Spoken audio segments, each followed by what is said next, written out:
नमस्कार महादेव।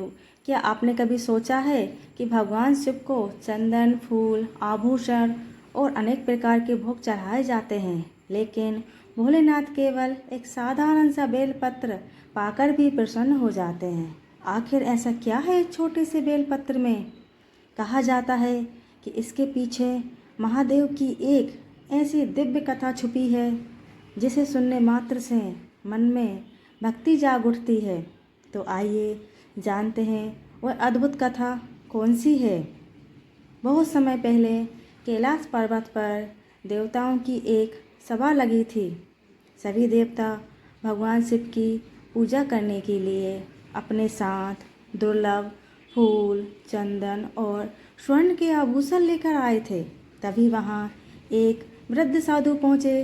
उनके पास न कोई धन था, न कोई दुर्लभ फूल। उनके हाथ में केवल 3 पत्तियों वाला एक बेलपत्र था।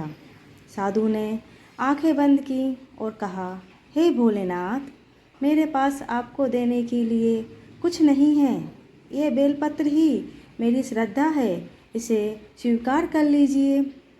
इतना कहकर उन्होंने बेलपत्र शिवलिंग पर चढ़ा दिया और तभी चारों दिशाओं में संगीत बजने लगा। पूरा कैलाश दिव्य प्रकाश से जगमगा उठा।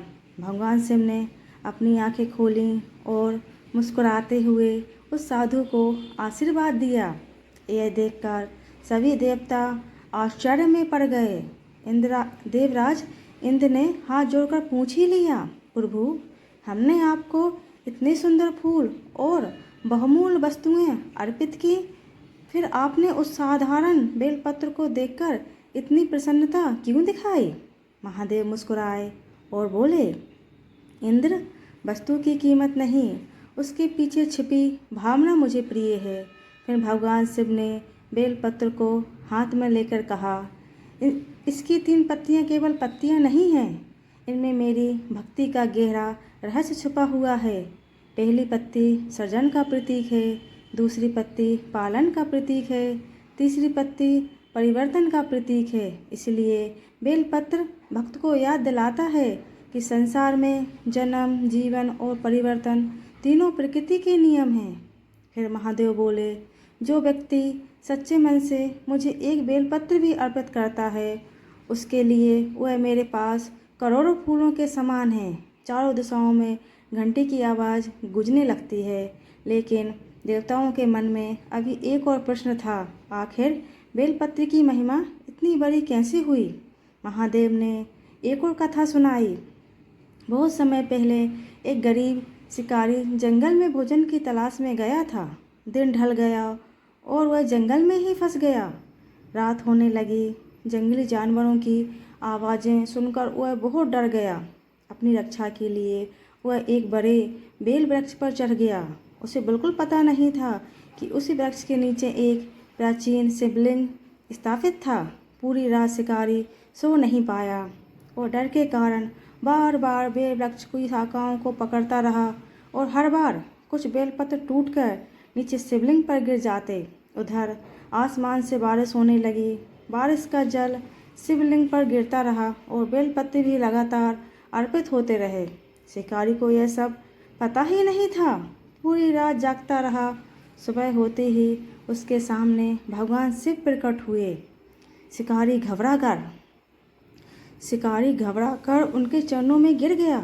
उसने कहा, प्रभु, मैंने तो आपकी कोई पूजा नहीं की, फिर आप मेरे सामने क्यों आए? महादेव मुस्कुराए। उन्होंने कहा, वत्स, पूजा केवल वही नहीं होती है जो विधि विधान से की जाए। जब तुम्हारे हाथों से बेलपत्र मेरे ऊपर गिरते रहे, वर्षा का जल अभिषेक करता रहा और तुम पूरी रात जागते रहे, तब अनजाने में ही तुम्हारी पूजा पूरी हो गई। शिकारी की आंखों से आंसू निकल पड़े। उसने हाथ जोड़कर कहा, प्रभु, यदि मेरी अनजानी पूजा से आप प्रसन्न हो गए तो केवल मुझे इतना वरदान दीजिए कि मेरे मन में हमेशा सच्ची भक्ति बनी रहे। महादेव प्रसन्न होकर बोले, तथास्तु। उसी क्षण शिकारी के जीवन का अंधकार समाप्त हो गया इसी के साथ चारों दिशाओं में संगीत गूंजने लगा। महादेव ने देवताओं से कहा, यही बेलपत्र की सबसे बड़ी शक्ति है। यह हमें सिखाती है कि भगवान को दिखावा नहीं, सच्चा मन चाहिए। इसलिए जब भी भगवान शिव को बेलपत्र अर्पित करें, उसे केवल एक पत्ता ना समझकर चढ़ाएं। अपने मन का अहंकार, चिंता, दुख और अपनी सारी परेशानियां भी महादेव के चरणों में समर्पित कर दें। बेलपत्र ताज़ा और साफ हो और उसे श्रद्धा के साथ शिवलिंग पर अर्पित करें, क्योंकि भोलेनाथ को महंगे चढ़ावे की नहीं, सच्ची भक्ति की आवश्यकता है। कहा जाता है कि जो भक्त श्रद्धा से भगवान शिव का स्मरण करता है और बेलपत्र अर्पित करता है, उसके मन को शांति मिलती है और उसे कठिन समय में महादेव का सहारा महसूस होता है। इस कथा का सबसे बड़ा संदेश यही है, भगवान को पाने के लिए धन नहीं, सच्चा हृदय चाहिए। एक फूल हो या एक बेलपत्र, यदि उसमें प्रेम और श्रद्धा है तो वह भोलेनाथ के लिए अनमोल है। इसलिए अगली बार जब आप शिवलिंग पर बेलपत्र चढ़ाएं तो मन में केवल इतना कहें, हे महादेव, ये बेलपत्र नहीं है, मेरा विश्वास और मेरा समर्पण आपके चरणों में है।